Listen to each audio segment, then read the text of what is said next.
Right, good afternoon, Dr. Simmons. How are you doing today? I'm great. How are you? I'm doing great, thank you. Today we have Dr. Simmons. He will be asked or answering a few questions on your pre-op process. So we wanted to go ahead and start. A lot of our patients, more and more patients, are asking about the impact of marijuana usage on their procedures. Can you explain a little bit why it's so important to address this topic? Sure. We want to make sure you're getting a safe and effective anesthesia. So we want to make sure beforehand we do a drug test to make sure there are no drugs in your system. THC by itself doesn't cause any real problems with our anesthetics. So we don't block or cancel patients that have THC positive. If you are smoking marijuana, typically that is an irritant, so it will make you cough more and will make the wake up process from anesthesia a little rougher. A lot of our patients, and there was a recent study in one of the plastic surgery journals, that if a patient's THC positive, they're much more likely to be nicotine positive. And I think that's because some patients don't realize if they use marijuana out of a blunt or a cut cigar wrapper, that's a tobacco leaf. So you will come back positive for nicotine if that happens. And even though you don't use nicotine or cigarettes on a regular basis, you will get canceled from any of the lift procedures like a tummy tuck, a facelift, a breast lift. Those are not safe to do when you have nicotine in your system, and they're not safe to have nicotine in your body for at least 2 to 3 weeks after your surgery so you can heal properly. And how does the marijuana use affect a patient going like under surgery? How does the risk? Usually the risks are the same. The risks are the same for a person on THC or not on THC. We don't allow you to sign consents if you have recent usage of THC. You need to be in your right mind to realize what you're signing your consents for, and so that you'll properly ask questions and have the questions answered for you. So don't come in actively using THC. But as long as you're not high when you come in and see us, then we can get consent from you, and anesthesia is no real increased risk. If you do smoke THC, if you smoke marijuana, it is irritant to your lungs. So if you use THC on a regular basis and you need to have that to help with anxiety, I usually recommend just use the edibles. And is there a recommended minimum that you can use or do before surgery? I don't think there's any studies about that. If you're a usual user, don't increase or decrease your usage at the time of surgery is what I'd recommend. Besides your normal urinalysis test that you'll be doing and performing on the patients, do you need any other tests if they use marijuana? Yeah, there's no other tests that we add for marijuana users. Okay. And in terms of recovery, how does the marijuana affect the use? Yeah, so marijuana in and of itself is a good anti-emetic or an anti-nausea drug. So the patients that have THC in their system probably have less nausea from our general anesthetic. We don't typically recommend it if a person's not a THC user. There are lots of other medications that we can prescribe to help with nausea, but most patients don't have any change in their recovery process if they're a marijuana user.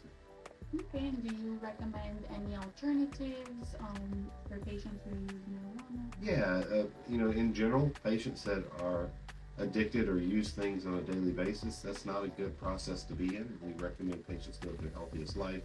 So occasional users are more encouraged, not encouraged, allowed than people that are addicted to medications. So we always tell people, try to live your best life, get healthy, do what's right for your body. So if you feel like you're overusing marijuana, obviously seek help. And there are a few myths around marijuana and surgery. Do you have, or what are most of the most common? Well, the most common myth was that patients that use marijuana were more likely to be positive for nicotine, and that's now been proven. So it's not a myth anymore; it's proven. And then a lot of patients will come in believing that if they're positive for marijuana, that automatically means they're going to be excluded from surgery or denied surgery, and that's just simply not true in most practices. Most practices allow THC positive patients to proceed with surgery safely. Okay, and do you recommend any lifestyle changes or adjustments? Yeah. And not just like taking stuff, but like fitness, lifestyle? Yeah, live your healthiest life. Get exercise, get sun, eat right, don't overeat, don't undereat, get some exercise. If you're a marijuana user occasionally, that's probably healthier than if you're someone that has to have it every day. If you need help with something with your mental hygiene, seek help. Talk to people. It's all good. We're all happy here. Do you have any recommendations or any final thoughts on patients wanting to go ahead and consider plastic surgery? Oh yeah. Well, if you smoke nicotine, we can't do surgeries that involve lifting skin up. So we don't do breast lifts. We don't do tummy tucks. Liposuction and BBL are still able to be done if you're positive for nicotine. And everybody knows nicotine is bad for you. So most people that are on cigarettes are trying to quit or they're quitting and have tried multiple times. So just seek whatever help you need to help quit. If you're a daily user of marijuana, if you smoke it, smoking is probably more unhealthy than eating edibles. So at the time of surgery, because you're intubated for surgery, we recommend not using irritants. So don't smoke. So use edibles if you need to use them. Okay, perfect. And I do have a few questions that the patients are asking. Should we stop Delta 8 from a vape at least 4 weeks before surgery? More or less, how long? Yeah, if you're a daily user, try to cut that off. And vapes are probably as unhealthy as smoking. So it would be better if you stopped everything. But if you can't stop it, then you can continue. But the 4-week rule, it sounds like you're talking to a surgeon that maybe is telling you to stop it because the Delta 8 might have some nicotine in it as well. So if you come back positive for nicotine, you're going to get cancer. Okay. And they're also asking, more or less, how long after your breast lift or augmentation procedure could you travel by plane? So I recommend patients that get surgery here to stay in town for 5 days at least, so we can have an adequate post-op follow-up for you.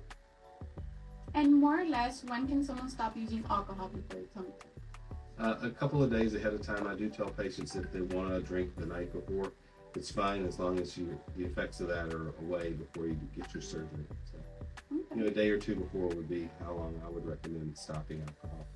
And your thoughts on nicotine before and after surgery? Nicotine's horrible. You should stop smoking. If you get it from vaping, you should stop vaping. If you're getting a procedure that I don't do under the effects of nicotine, you should stop it as soon as you know you're going to get surgery. And the healing process isn't complete at 2 to 3 weeks, but I recommend that you don't start back smoking or vaping for at least 2 to 3 weeks after your procedure. I have a patient here asking, she had lipo twice. Would she be able to do a tummy tuck? Yeah, it depends. Those patients need to send pictures to me, talk to me, maybe get a FaceTime with me. Most patients that have had lipo twice will end up with some loose skin, and most of those patients will benefit from some form of a tummy tuck, either a mini or a full tummy tuck. Okay. And how long before surgery should you stop Ozempic? So Ozempic is a great medicine for helping you lose weight, and Ozempic does slow down the emptying of your stomach. So for the anesthesia department here, they recommend stopping it about 5 to 10 days ahead of time. So a week or 2 weeks. Ozempic's usually given as a shot weekly. So just stop the one that you had scheduled prior to your surgery. Okay. And I have a question here. Is Ozempic a contraindication? It's not a contraindication getting surgery. But if a person's had Ozempic within the previous week, the anesthesia people will do the intubation a little bit differently. So we do recommend you stop it so it makes their life easier and makes your anesthetic safer. Okay. And the nicotine, how long more or less does it stay in the system? Yeah, so for an everyday user, someone that smokes a pack a day, usually by 1 or 2 weeks of not smoking, the nicotine's out of your system. We test for a metabolite of nicotine called continine that's fat soluble. So if you're on the heavier side and you're a heavy smoker, it may take 2 weeks to completely get out of your system. But if you're a person that smokes 1 or 2 cigarettes and you're thin, just maybe 2 or 3 days and a good flush may help it get out of your system. But if you're worried about it, they make home tests. You can test before you apply to see us. And do you have any final recommendations you'd like to share with our patients who use marijuana, nicotine, No. or are interested in considering plastic surgery? Anybody that's interested in considering plastic surgery, call us. If you're sure of what procedure you want, we can give you more information. And nicotine, should just stop. Do your best to stop it. And then marijuana, same thing. But if you have an occasional use and you come back positive, from a previous use, you're not going to cause us to stop any of your surgeries. So that's the only thing I have to say, I guess. So come get your surgery done by the wizard. Yes. All right. Thank you. You're welcome. You have a wonderful day. And if you do have any questions or concerns, you can DM us or you can comment on the images. Thank you.